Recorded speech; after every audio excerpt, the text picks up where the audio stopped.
Look at Isaiah 42, verse 1. It says, "Behold my servant, whom I uphold, my elect, in whom my soul delights. I put my spirit upon him. He'll bring forth judgment to the Gentiles." So here we have the behold, referring to my servant. Because it has behold, it's referring to the Messiah. And here it says, "in whom my soul delights." Why does God delight in this servant? Well, look at Psalms 40, verse 7 and 8. "Then said I, Lo, I come. In the volume of the book it is written of me, and I delight to do your will, O my God. Yea, your law is within my heart."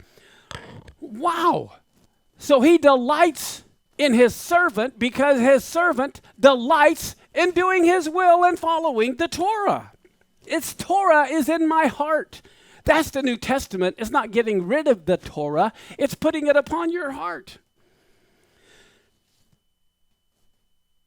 Look at John 6:38. What does Yeshua say? "I came down from heaven not to do my own will, but the will of him that sent me."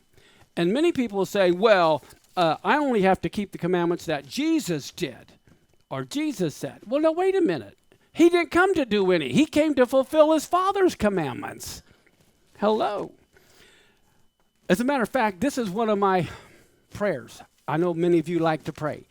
Well, this is one prayer that when I pray it because I don't want my own will.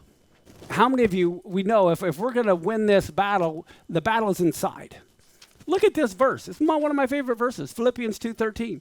"It is God which works in you both to will and to do of his good pleasure." So I'm always saying, God, work in me both to will and to do what you want. And I believe if that's an honest prayer, he will work in you to change those desires. I believe that there are people that are struggling with sin in their life, some particular habit or whatever. You honestly pray this, and God will help you to overcome that battle. Now, here we were just reading about my servant in whom God's soul delights. Why? Because he delights to do God's will. Could this be Israel? Let's look at Isaiah 42:24. "Who gave Jacob for a spoil, Israel to the robbers?" Who did this? "Did not the Lord, he against whom we have sinned? For they would not walk in his ways, neither were they obedient to his law." So how could my servant of Isaiah 53 be Israel if they weren't obedient to God's law? But my servant is one who delights in doing God's law. And then where it says to deal prudently, as I said, that means to act wisely.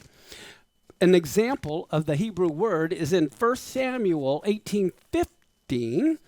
It says, "Wherefore when Saul saw that David behaved himself very wisely, now he is afraid of him." So that deal prudently could be translated as acting very wise.